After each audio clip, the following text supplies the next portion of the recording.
Hey, how's it going? How's everybody doing? Hope everybody is doing well. Hope everybody's being happy and hope everybody's being safe, or at least as happy, as safe as you can possibly be. Excuse me.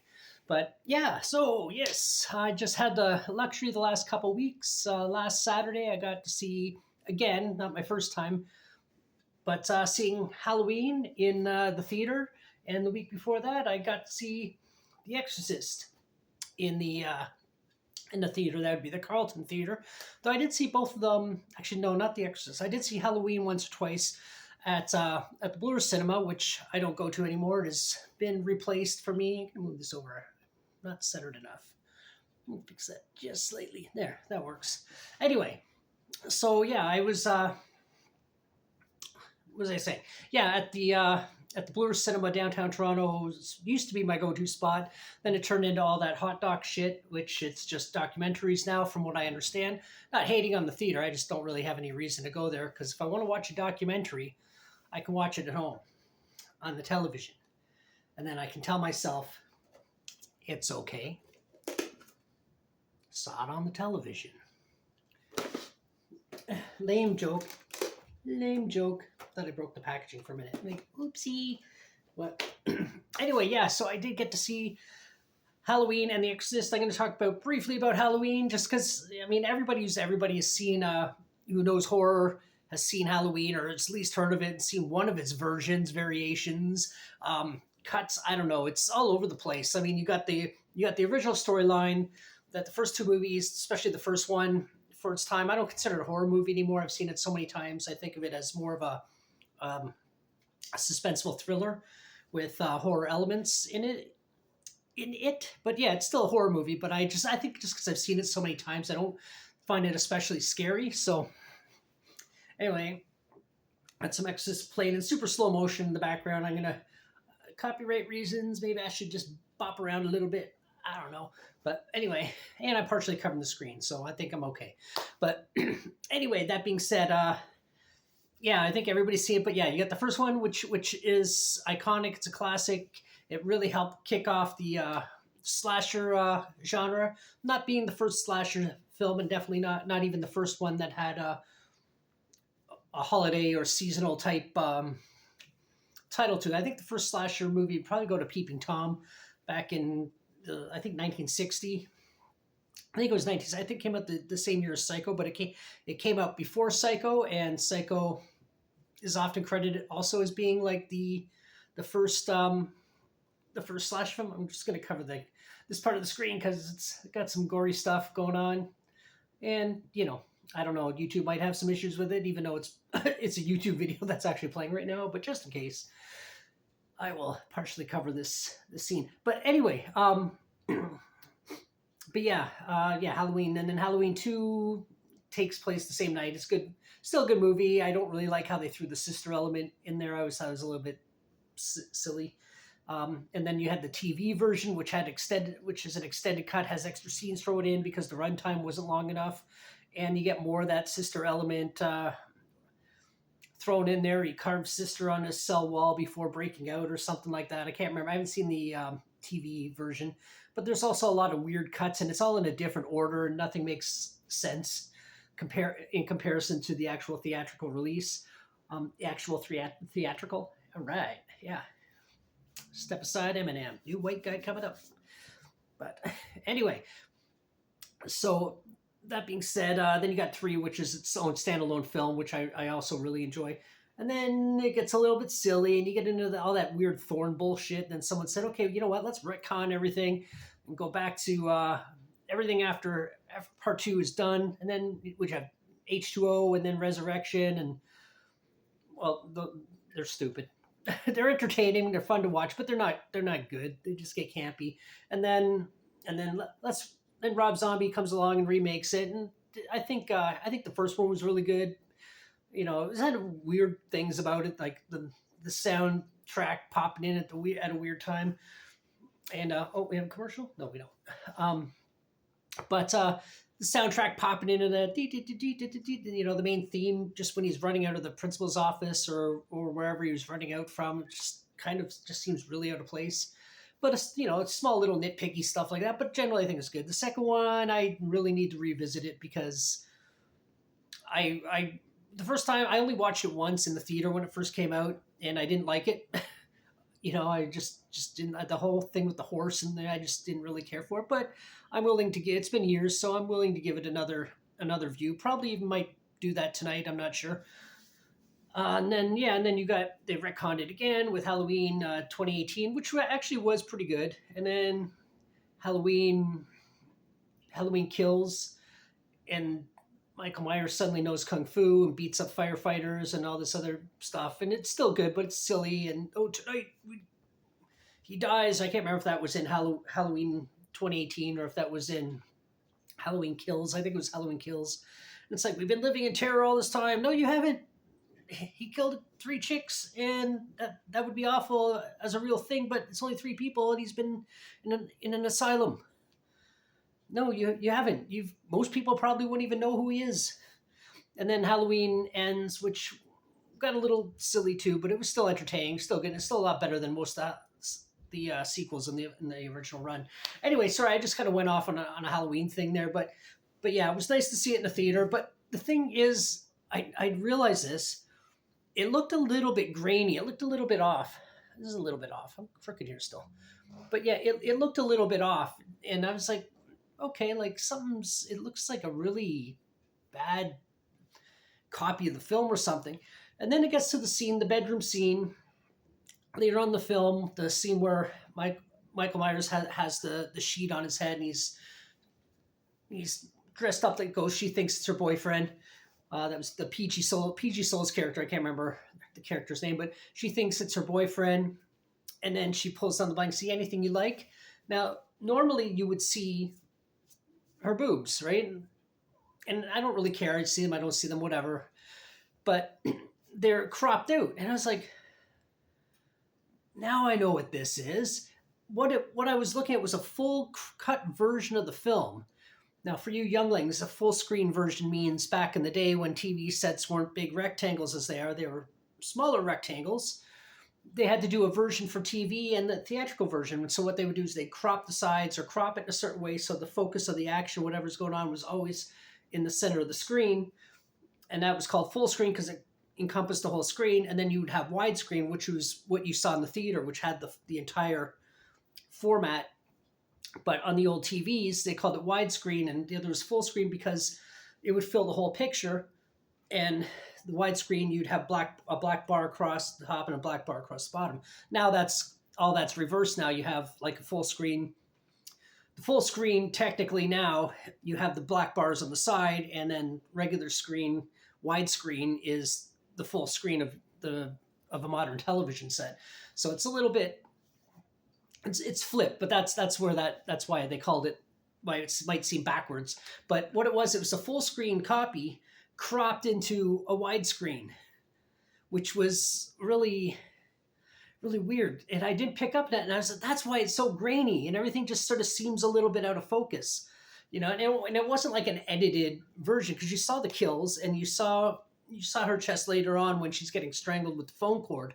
So it was just I don't know, it was just a weird cut. Like, who made that? Like, why?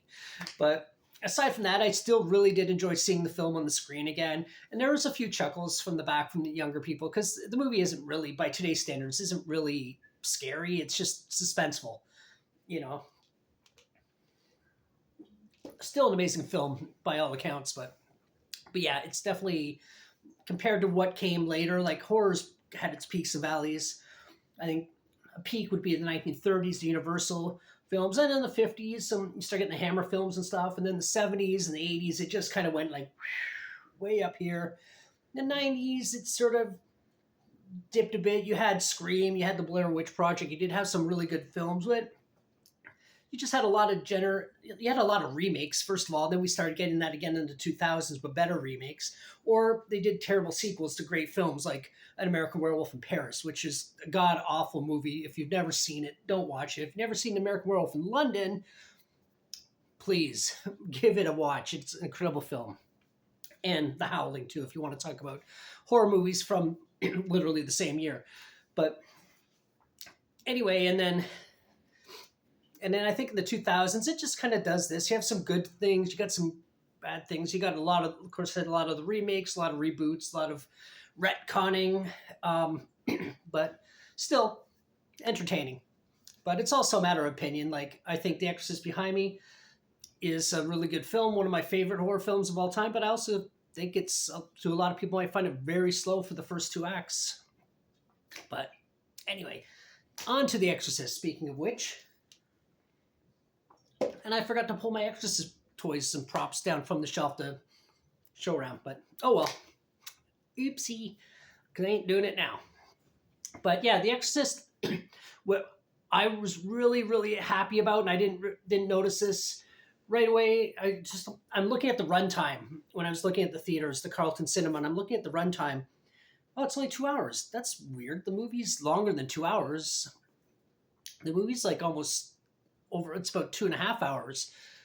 So I'm like thinking maybe it's the original cut. That would be so amazing to see the original cut. And when I got there, yes, it was the original cut. It was now when you buy, if you're still buying DVDs or physical media, and you buy a VHS, almost every time you buy it, it's going to say somewhere on the DVD, on the top or the bottom, it's going to say the version you've never seen. Well, good thing they're not really making DVDs that much anymore, because that would be very outdated, because that's pretty much the version most people have seen now. Up until about, I think that came out in 1999, 98, 99, when they brought it back to theaters. And they called it the version you never seen. Well, then it was the version you never seen. It had added footage. They had a little bit of tweaking with some CGI, and some things are improved. Some things I think just sort of take away a little bit from the film. Mostly I think that the newer version is actually better, but I just want to see an original cut of the film. That, like, you want to watch Star Wars, you want to watch an original cut, even if you really do like the added things that came in the 90s. But yeah, sorry. But yeah, I was really excited as the movie's going along, and I'm like, some things seem missing since I've seen it last. So then it clicked in. Okay, this is definitely the original cut, and the things that are different. There's a couple hospital scenes or doctor scenes where she's yelling and screaming and calling the doctors names and swearing and freaking out, that were not in the original cut but were in the newer version. There are obviously deleted scenes that were added back in. There's a scene in the kitchen where the lights are flashing on and off, and in the original cut you just see lights flashing on and off. The version that came out after the 90s, or let's just say into the 2000s, you see a quick flash of Pazuzu on the hood cover above the stove, above the range. You see that's not in there. There's also the scene when the door slams, and then you see, I can't remember exactly what happens, but I know the door shuts, and then you see Pazuzu just on the wall really quick.